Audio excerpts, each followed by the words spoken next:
السلام علیکم. You are watching world in focus with Ahmed Ali Naqvi. ناظرین، آج کی اس ایپیسوڈ میں ہم انڈیا کینیڈا کے درمیان میں ہونے والا جو ایسکیلیشن آف کانفلکٹ ہے، ڈپلومیٹک، اکنامک اور پولیٹیکل کانفلکٹ ہے، اس کو انالائز کریں گے. ناظرین، آپ جانتے ہوں گے کہ آج سے کچھ دن پہلے آلموسٹ 10 days بیفور جو کینیڈا کے پرائم منسٹر ہیں جسٹن ٹروڈو، انہوں نے کینیڈین پارلیمنٹ سے اسپیچ کی اور اس اسپیچ کے اندر انہوں نے ایک الزام لگایا کہ جو ان کے پاس کریڈیبل ایویڈنس ہے کہ جو انڈین گورنمنٹ ہے اس کے جو ایجنٹس ہیں they are involved in the killing of a Canadian national, ایک سکھ لیڈر ہے کینیڈا کے اندر جن کا نام ہے ہردیپ سنگھ، ان کے مرڈر میں انوالوڈ ہے. سو انہوں نے انڈین گورنمنٹ سے مطالبہ کیا کہ they should cooperate with Canada on investigation of this murder. اس الزام کو لے کے انڈیا کی طرف سے obviously ریئیکشن آیا. This was a huge kind of allegation against Indian government. اور ہم نے دیکھا کہ لاسٹ ٹائم جب ایسا ایشو بنا تھا that was on the murder of Jamal Khashoggi, جو سعودی امریکن نیشنل تھے جن کو ٹرکی کے ایمبیسی کے اندر، ٹرکی کے اندر جو سعودی ایمبیسی ہے اس کے اندر مرڈر کیا گیا. اس کا الزام ویسٹرن گورنمنٹس نے لگایا تھا سعودی عربین گورنمنٹ پہ. اور اس مرڈر کے بعد ہم نے یہ پہلا میجر ایپیسوڈ دیکھا جب ایک میجر ڈیولپڈ اسٹیٹ جو ہے وہ ایک اسٹیٹ کو الزام لگا رہی ہے، انڈین گورنمنٹ کو الزام لگا رہی ہے کہ اس کے جو ایجنٹس ہیں they have been responsible for the killing of a Canadian national on Canadian soil, Hardeep Singh جو ہے. ناظرین، یہ مرڈر ہوا تھا ہردیپ سنگھ کا آن 18 جون 2023. اور جو ہردیپ سنگھ جو ہیں he was part of that broader Indian diaspora living in Canada. although he was an Canadian national but he has his origin in India. Hardeep Singh کے بارے میں الزام ہے کہ he is one of the persons who is the top leader of the Khalistan independence movement. Khalistan independence movement, ناظرین بہت سے لوگ جانتے ہوں گے، یہ ایک سکھ سیپریٹسٹ موومنٹ ہے in Indian Punjab, Indian side of Punjab جو ہے جس کو ہم ایسٹرن پنجاب کہتے ہیں. اس پنجاب کے اندر یہ موومنٹ سٹارٹ ہوئی، یہ وائلنٹ ہوئی سنس 1980s. یہ سینٹیمنٹ سے پہلے سے موجود تھے بٹ یہ ہائی لائٹ ہوئی، وائلنٹ ہوئی 1980s. اور اس وقت جب انڈین گورنمنٹ نے ایک ملٹری آپریشن کیا، آپریشن بلو اسٹار، جس کے اندر اور اس کے نتیجے میں ایک فسادات بھی ہوئے، ہزاروں کی تعداد میں سکھس مارے گئے، ہزاروں کی تعداد میں اریسٹ ہوئے. اسی وائلنس میں ہم نے دیکھا کہ جو اندرا گاندھی تھیں، جو انڈین پرائم منسٹر تھیں، she was assassinated by one of her Sikh bodyguards at that time. تو سنس دین خالستان کی جو انسرجنسی ہے وہ تو نہیں رہی اتنی اسٹرانگ، لیکن ایک پولیٹیکل موومنٹ ضرور ہے گلوبلی، اور اسپیشلی کینیڈا کے اندر چونکہ بہت زیادہ سکھ رہتے ہیں تو وہاں پہ یہ موومنٹ جو ہے کافی اسٹرانگ ہے. ان انڈین پنجاب ہم جانتے ہیں کہ more than 50% of the population is the Sikh population, while Hindu population is less than 40%. تو ایک پریڈومننٹلی سکھ اسٹیٹ ہے جو انڈین پنجاب ہے وہاں پہ. تو ایک ڈائسپورا جو دنیا میں ہے، اسپیشلی کینیڈا میں یا UK میں یا US میں، آسٹریلیا وغیرہ میں، that is very active in support of the Khalistan as a independent state carved out of the current India. Indians call them separatists and Indians call them even terrorists, and they blame that those Sikh separatists are somehow involved in some of the target killings inside India. اور جو ہردیپ سنگھ ہیں اس کے اوپر الزام تھا، ان government نے کچھ عرصہ پہلے الزام لگایا تھا that he was involved in the murder of a Hindu priest، اور اس حوالے سے he was wanted as a terrorist. But Canadian government has always kind of politically defended those movements, saying that they have no link with the violence so far. And secondly, they believe that they don't support the Khalistan independent state, but they respect the right of the Canadian nationals in expression of their free speech. وہ اپنی free speech کا right رکھتے ہیں، جو which is a classical phrase used by the Western societies for their own people. And it is part of their liberal values، جس میں freedom of speech کی، freedom of expression کی جو debate ہے وہ وہاں پہ موجود ہے. وہاں پہ اس پہ ایک کنوکشن موجود ہے that they respect their own values. اور کینیڈین پرائم منسٹر نے بارہا یہ کہا، ڈسپائٹ انڈین آبجیکشنز، انہوں نے بارہا کہا کہ Canada respects the freedom of speech, although it does not support Khalistan movement, it does not support terrorism in any way, but it does support the freedom of speech. Indian government کا الزام ہمیشہ سے رہا ہے کہ یہ صرف فریڈم آف اسپیچ نہیں ہے، they have been conspiring, they have been promoting violence directly and indirectly for the Khalistan movement. So India اور کینیڈا کے درمیان میں اس مرڈر سے پہلے بھی ایک اسٹینڈ اپ موجود تھا، اور یہ آج کا نہیں ہے. اٹ از دیر سنس 2015 جب جسٹن ٹروڈو پاور میں آئے. ان کے فادر جب پاور میں تھے اس وقت بھی کینیڈا اور انڈیا کے ریلیشن شپ کچھ زیادہ اچھے نہیں تھے، بٹ اب بھی جب وہ پاور میں آئے تو ان کی کیبنٹ کے اندر سکھ ایلیمنٹ شامل ہوئے. اور اٹ از بلیو، انڈین الزام لگاتے ہیں، انڈیا کے اندر یہ بلیف ہے کہ جو کینیڈین پرائم منسٹر ہیں جسٹن ٹروڈو، وہ پولیٹیکل ریزن کی وجہ سے سکھس کے لیے ایک سافٹ کارنر جو ہے وہ رکھتے ہیں، اسپیشلی دیر خالستان موومنٹ.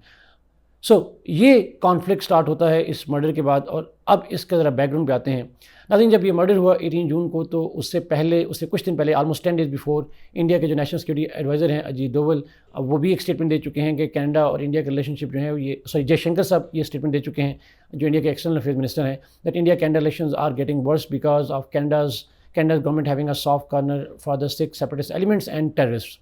آلدو کینیڈین گورنمنٹ نے اس وقت ریجیکٹ کیا اس الزام کو, لیکن اس کے کچھ دن بعد ہم نے دیکھا کہ یہ مرڈر ہوا ہردیپ سنگھ کا کینیڈا کے اندر. اس وقت بھی بہت سے سکھ لیڈرز الزام لگا رہے تھے کہ Indian government might be involved behind that, اور اس کے ایک ایویڈنس وہ یہ دیتے ہیں کہ Canadian intelligence head already warned ہم کہ he is on the hit list and he might be killed, اور ایسا ہی ہوا, he was killed. Later on جب انویسٹیگیشنس کی گئیں کینیڈین گورنمنٹ کی طرف سے which were not known in public, but just before the G20 summit ہم نے دیکھا کہ کینیڈین گورنمنٹ جو ہے اس نے کنسلٹ کیا ود دی الائز, جن کے بارے میں شاید آپ جانتے ہوں, جو اس کو ہم کہتے ہیں ایک 5I اسٹیٹس ہیں جن میں کینیڈا ہے, US ہے, UK ہے, Australia and New Zealand. 5I state کے ساتھ کینیڈین گورنمنٹ نے ڈسکس کی وہ دو انٹیلیجنس, بلکہ انفیکٹ کینیڈین گورنمنٹ کا یہ آرگومنٹ تھا کہ ان کو کچھ جو انٹیلیجنس دی گئی چاہے وہ سگنل انٹیلیجنس ہو یا ہیومن انٹیلیجنس ہو, it was shared by the 5I states. Precise nature of that sharing is not known, but جو US کے ڈپلومیٹک انوائے ہیں he has confirmed that this intelligence was given to Canadian by the 5I states. اور اس intelligence کی بنیاد پہ جو Canadian government ہے it try to convince the other states کہ وہ پبلکلی انڈیا کے اوپر پریشر ڈالیں, بٹ دوز الائز ڈیفیوزڈ. اور الٹیمیٹلی ہم نے دیکھا کہ جو رپورٹس آئی ہیں میڈیا سے وہ یہ ہے کہ جو US ہیں اور دوسرے جو ویسٹرن کنٹریز ہیں they did privately discuss this thing with Indian government, but جو کینیڈین پرائم منسٹر ہیں انہوں نے بھی ایک انفارمل میٹنگ کی جب مودی صاحب کے ساتھ G20 کے موقع پہ نئی دہلی میں, اور وہ اس میٹنگ کے بعد ہم نے دیکھا کہ ایک ڈائیورجنٹ قسم کی پریس ریلیز جاری کی گئیں جس میں کینیڈین گورنمنٹ نے اپنی کنسرنس کا اظہار کیا, جو مودی صاحب کی گورنمنٹ ہے انہوں نے اپنی کنسرنس کا اظہار کیا, اور کچھ دن بعد ہم نے دیکھا اسی ڈپلومیٹک اسٹینڈ آف کے نتیجے میں کینیڈین پرائم منسٹر کو پارلیمنٹ میں کھڑے ہو کے پبلکلی انڈیا پہ الزام لگانا پڑا. اب آتے ہیں ناظرین اس کے ریپرکشنز یا امپیکٹس کیا ہو سکتے ہیں ڈفرینٹ جو اسٹیک ہولڈرز ہیں. سب سے پہلے بات کرتے ہیں انڈیا کے لیے. ناظرین بہت سے اسکالرز جو ہیں وہ اس اسپیٹ کو انڈیا کے لیے بہت سگنیفیکنٹ قرار دے رہے ہیں. It is one of the most important modern diplomatic challenge for India, especially since the imposition of revoking the article 370 and 35A on Kashmir. یہ ایشو اس لیے امپورٹنٹ ہے because this is considered by many as a test for growing and increasingly aggressive and assertive Indian foreign policy. ہم نے دیکھا کہ اس conflict کے نتیجے میں جب کینیڈین گورنمنٹ نے ایکسپیل کیا top intelligence officer of India in the Ottawa embassy, تو اس کے رسپانس میں انڈیا نے بھی ایک ہائی رینکنگ ڈپلومیٹک آفیشل کو ایکسپیل کیا کینیڈا کے, اور اس کے بعد ہم نے دیکھا کہ انڈیا نے کچھ اور بھی سرٹن میجرز کیا, ریٹرک انکریز کیا. تو کہیں نہ کہیں پہ انڈین گورنمنٹ کی یہ ایگریسو پالیسی کا جو گلوبل سینس میں ہے, اس کے بعد ہم نے دیکھا کہ رشیا یوکرین وار میں they have taken an aggressive stance on that. تو کہیں نہ کہیں پہ جو انڈین ایگریسو فارن پالیسی ہے, India claims to be a major global power, it claims to be a major having a major share in the global power politics. اس کے وجہ سے یہ ایک ٹیسٹ کیس ہے. How India responds to those allegations, how India responds to the western allegations, اور especially the Canadian ہیں, اگر فیوچر میں یہ ویسٹ کی طرف سے آتا ہے تو انڈین فارن پالیسی کے لیے ایک میجر ٹیسٹ کیس ہوگا. کیا انڈیا اپنی assertive انڈیپینڈنٹ فارن پالیسی کو پرسو کر پائے گا؟ موسٹلی اسکالرز کے نزدیک yes, India will at the cost of even its international image, but this is likely that it will happen. But it will be a major test case for India's aggressive foreign policy for over the period of time.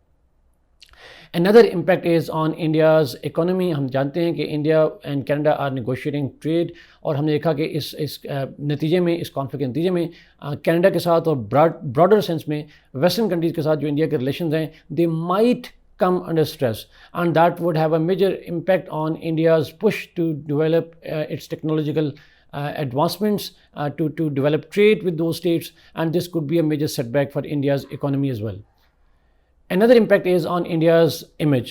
Now, India has been over the period of time trying to construct its image as an image of a soft power. India boldly claims that it's a state that has never gone to war with any state in the world. It has never fought wars outside India ever. So it claims to be a peaceful state.